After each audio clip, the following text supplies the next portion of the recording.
হ্যাঁ জানি এই ব্লগটা বহু একটা পুরোনো ব্লগ, বাট তোমাদের সঙ্গে না শেয়ার করে পারলাম না। যেদিনই আমার বাইরে কোথাও সাজানোর থাকে সেদিন আমার সকাল দিকটা আমি আর পার্লার যাই না। লাঞ্চ টাঞ্চ করে সোজা চলে যাই ভেনিউতে। লাঞ্চটা এই কারণে বাড়িতে করি যাতে বাইরে কোনো ওভার ইটিং বা কোনো বাইরের জাঙ্ক ফুড না খাওয়া হয় আর কি। তো যাই হোক সেদিনও এরকমই একটা দিন ছিল, খাবার টাবার খেয়ে সোজা পৌঁছে গেলাম ভেনিউতে। And the venue was like really nice. এটা একটা নন বেঙ্গলি ব্রাইডাল ছিল আর কি। যদিও ব্রাইডাল মেকআপ আমার ছিল না, জাস্ট পার্টি মেকআপের জন্য ওরা বুক করেছিল, ওরা বাইরে থেকে এসেছিল।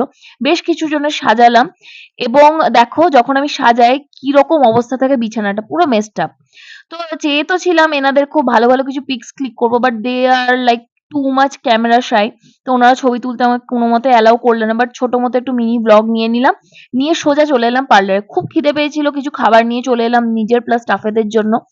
এত খাবার কিন্তু একা খাইনি, ওরাও খেয়েছে সাথে।